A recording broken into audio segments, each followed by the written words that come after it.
Oke, selamat datang kembali di pembahasan kita. Hari ini kita bakal lihat lebih dalam soal buku Secrets of Power Negotiating, ya? Betul, buku yang menarik ini. Iya kan. Nah, fokusnya kali ini gimana sih cara nutup negosiasi. Tapi nutupnya itu efektif gitu, bukan cuma selesai, tapi ya benar-benar mantap hasilnya. Penting banget itu. Sumber kita ya dari buku itu sendiri, banyak taktik, banyak prinsip. Jadi misinya bongkar cara closing negosiasi biar kita dapat hasil maksimal, tapi ini uniknya, bikin pihak lain ngerasa mereka yang menang. Nah, itu dia. Karena seringkali justru bagian akhir ini menentukan banget gimana deal itu dirasa dan gimana kelanjutannya nanti. Bener juga. Bisa jadi deal bagus tapi akhirnya nggak enak ya. Bisa banget. Makanya, mari kita lihat gimana caranya bikin kesimpulan yang kuat gitu. Sip. Nah, ini nih intinya. Buku ini bilang yang paling penting itu bikin pihak lain ngerasa mereka yang menang. Gitu ya? Iya, persis. Walaupun sebenarnya target kita ya tujuan kita udah tercapai, agak aneh ya kedengarannya. Kenapa harus gitu? Kok penting banget di akhir? Gini, ini soal psikologi penutupan. Kalau lawan nego kita ngerasa kalah, atau kayak ditekan pas di akhir, wah, itu bisa muncul buyer's remorse. Ah, penyesalan setelah beli gitu ya? Benar. Atau lebih parah, mereka jadi males, cari-cari cara buat batalin, atau sengaja mempersulit pas implementasi. Nggak mau kan kita? Jelas nggak mau lah. Repot nanti. Makanya, kalau mereka ngerasa menang, mereka lebih komit sama deal itu. Jadi bukan cuma soal hubungan baik aja, tapi ngunci komitmen mereka secara psikologis. Oh, oke. Masuk akal banget. Terus gimana caranya biar mereka ngerasa menang tanpa kita, ya ngalah gitu aja? Ada triknya dong? Ada. Salah satunya, buku ini nyebut taktik membagi selisih atau splitting the difference. Iya ya. Tawar-menawar terus ambil jalan tengah gitu kan, kayak di pasar. Nah, mirip. Tapi ada catatannya nih, penting banget. Jangan pernah kita yang pertama kali nawarin buat bagi selisih. Oh, kenapa gitu? Bukannya itu nunjukin itikat baik? Gini logikanya, kalau kita yang nawarin, kesannya kita yang udah mentok atau pengen cepet selesai. Coba kita pancing mereka yang usul. Mancing gimana tuh caranya? Misalnya nih, selisih harga tinggal dikit. Kita bisa bilang aja, wah kayaknya angka kita masih agak jauh ya. Terus diam sebentar, kasih jeda. Biar mereka yang nggak nyaman sama diamnya itu ya? Betul, seringkali pihak lain yang nggak tahan diam atau pengen cepet kelar, bahkan nyeletuk. Ya udah deh, gimana kalau kita ambil tengahnya aja? Aha. Itu bagian dari rasa menang mereka. Wah, cerdik juga ya cara mainin splitting the difference itu. Jadi kita memancing mereka mengusulkan sesuatu yang sebenarnya kita udah siapin. Oke. Nah, terus ada lagi nih, kayaknya agak licik dikit ya.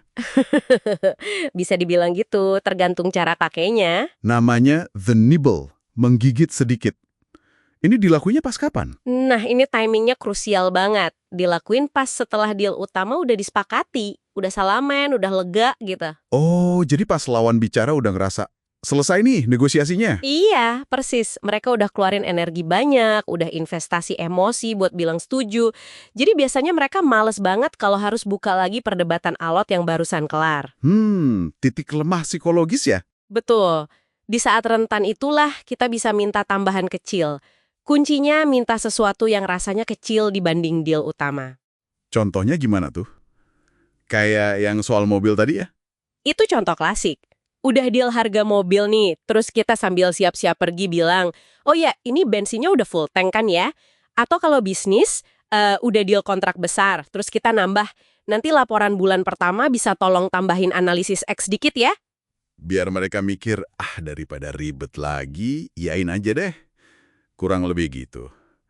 Karena takut negosiasi alot lagi atau deal batal, mereka cenderung lebih gampang bilang iya. Tapi ya itu, hati-hati. Maksudnya hati-hati gimana? Ya harus halus mainnya. Jangan sampai kesannya kayak meres atau nggak etis. Kalau terlalu sering atau minta yang kegedean, malah bisa rusak hubungan baik. Harus proporsional. Jadi nibble ini soal timing sama pinter-pinter milih gigitannya ya. Oke. Selain dua taktik tadi, ada lagi nggak cara buat membungkus dealnya gitu? Biar pas mau tanda tangan, mereka makin mantap, makin enak nerimanya. Ada. Buku ini nyebutnya positioning for easy acceptance. Memposisikan biar gampang diterima. Maksudnya gimana tuh? Dikasih diskon lagi gitu? Nggak harus diskon. Intinya kita kasih konsesi kecil. Kadang malah simbolis aja pas detik-detik terakhir. Tepat sebelum deal ditutup. Oh, jadi bukan buat ngubah deal utama ya? Bukan, lebih kayak pemanis terakhir aja. Misalnya nih, udah sepakat harga proyek, terus kita bilang, oke sip, sebagai tanda kerjasama, nanti sesi onboarding buat tim Anda, kita kasih ekstra deh, gratis. Sesuatu yang mungkin buat kita nggak terlalu mahal ongkosnya. Bisa jadi. Atau sesuatu yang emang udah biasa kita kasih, tapi kita frame seolah-olah itu tambahan spesial. Ini ngasih mereka alasan terakhir buat ngerasa dapat sesuatu lagi, bikin mereka lebih mantep bilang iya. Oke, jadi kalau kita tarik benang merahnya nih, ketiga cara ini mulai dari mainin splitting the difference, terus pakai nibble di saat yang pas, sama ngasih pemanis di akhir, Ya? semuanya itu tujuannya satu. Nutup negosiasi nggak cuma dapat hasil bagus buat kita, tapi juga bikin pihak sana ngerasa enak, ngerasa dihargai. Jadi kesimpulan itu bukan cuma garis finish ya, tapi kayak panggung terakhir buat mainin strategi. Betul banget. Persepsi di akhir itu nempel banget soalnya. Jadi kesimpulannya buat Anda yang dengerin nih, nutup negosiasi dengan sukses itu ternyata ada lapisannya ya. Bukan cuma soal angka akhir atau barang yang didapat. Iya. Tapi juga soal pinter-pinter ngelola perasaan lawan bicara kita pas deal itu ditutup. Gimana caranya mereka merasa dihargain, didengerin, dan ya itu tadi, ngerasa menang. Ingat aja 3 kuncinya tadi. Bikin mereka merasa menang, misalnya yaitu biarin mereka yang usul jalan tengah. Terus, manfaatin momen psikologi setelah deal buat nibel yang pas ukurannya. Sama yang terakhir, Sama, kasih konsesi kecil di akhir buat mulusin penerimaan.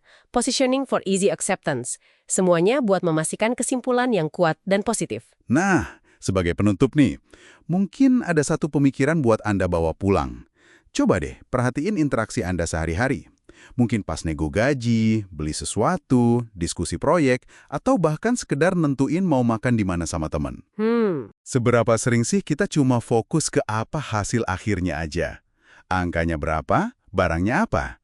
Tapi lupa mikirin gimana semua pihak, termasuk lawan bicara kita, merasa pas kesepakatan itu tercapai. Benar juga ya, kadang lupa sama aspek perasaan itu. Nah, gimana kalau mulai sekarang Anda coba secara sadar kelola aspek rasa menang pihak lain itu? Di akhir setiap interaksi nego Anda, sekecil apapun itu. Coba deh, eksplorasi dampaknya gimana. Menarik tuh buat dicoba. Oke, sampai di sini dulu pembahasan mendalam kita kali ini. Sampai jumpa lagi.